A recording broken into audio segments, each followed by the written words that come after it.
It's just so much. There's only so much we can ask them to do.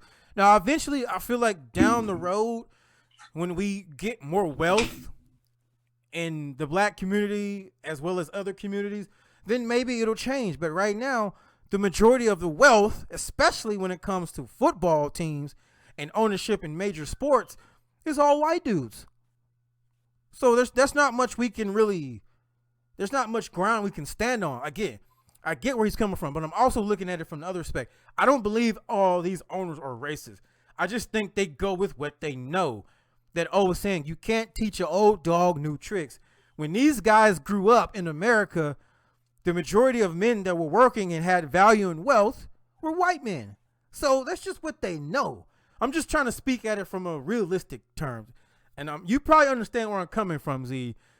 I'm not trying to say Brian Flores is wrong, nor am I trying to say him filing this suit is wrong or some of the owners aren't wrong or whatever.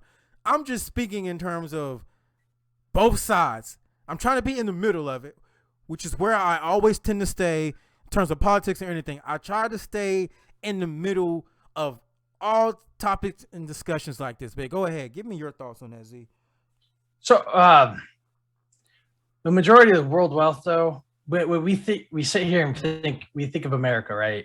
And we think of the white Americans, and I think that's one of the biggest mistakes that we do as Americans is that we look at just Americans' wealth, right? Yeah.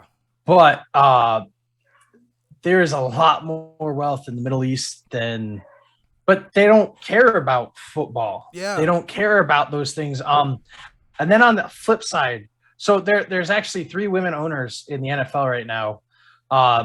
It'd be Ford's daughter for the Detroit Lions, Kim Pegula, and Gail Bernstein. I don't even know who that is. Benson. So she is. And in terms of your point on wealth, there are black dudes in Africa who are stupid rich. But they don't but the NFL is an American bred sport. Yeah. I'm pretty sure those black dudes own soccer teams overseas because soccer franchises are worth money.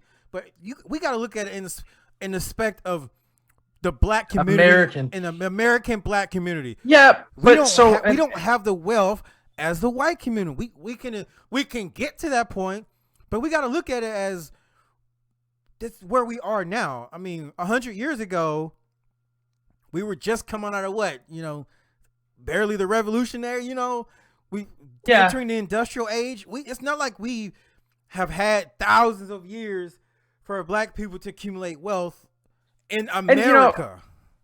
But see, I mean, the thing is, though, is like, I think if I'm not mistaken, because there's a lot of wealthy black people out there. That's another misconception too. A lot of people sit there because, I mean, think about it. There's just movie stars and actors and actresses and celebrities and YouTubers and I mean, dude, you name it, dude. There's so much money to be made. Athletes, dude. I mean, but I think what the biggest issue is when we're coming to the NFL right now, right? A lot of these head coaches, you got to think. The head coach pool is really small. It is.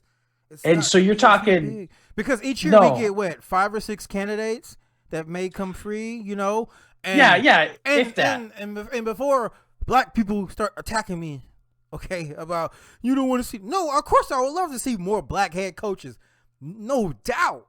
But again, you got to think of it realistically. Take your feelings and take your emotions out of the equation. These are old, wealthy white men who are stuck in their ways and are not as progressive as most younger folks are these days, especially people with wealth. So you just gotta understand how these men think. I don't think out of 32 NFL owners, all 32 are racist. I could probably count. No. You could probably count on one hand how many owners may actually be racist. But again, I will sit up here and defend Jerry Jones. Yes, we don't have a black head coach.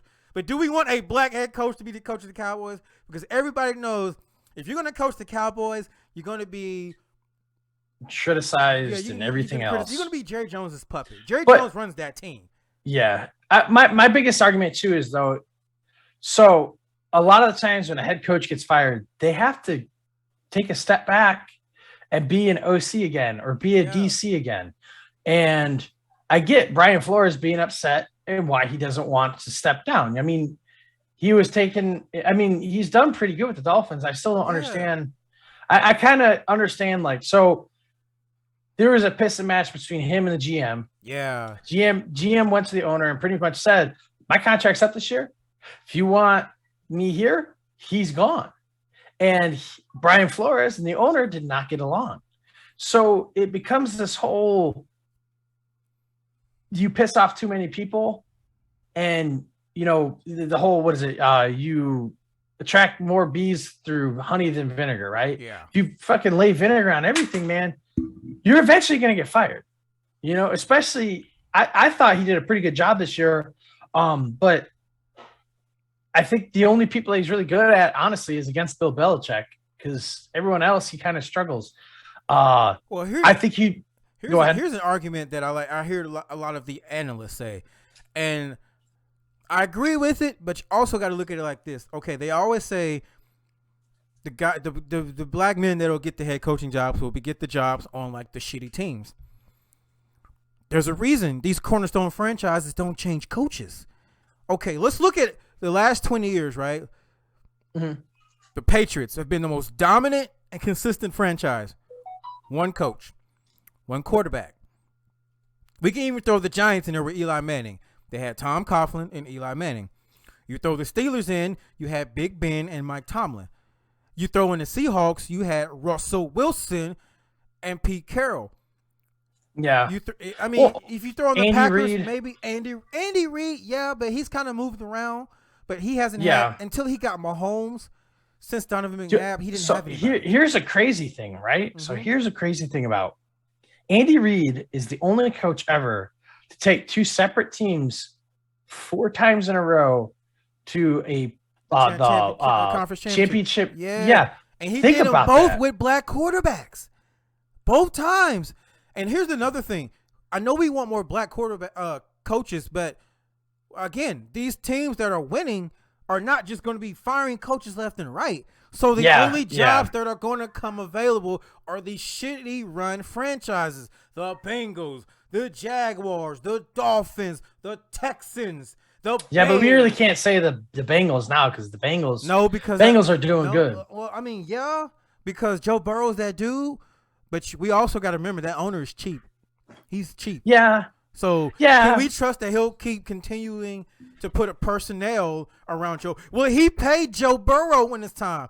Because especially if Joe Burrow wins the Super Bowl, Joe Burrow's going to have to get a contract fatter than Mahomes got.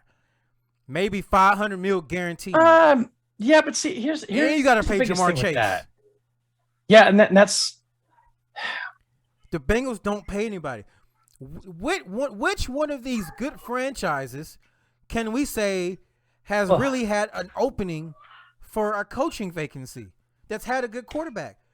The last 20, 30 years, it really hasn't been. It's always the shitty teams. Well, and not only that, if you really look at the coaching hiring, right? Mm-hmm. You have to either come from the Andy Reid tree or you have to come from the Belichick tree. If you don't meet those two requirements, man, no one's going to hire you as a head coach.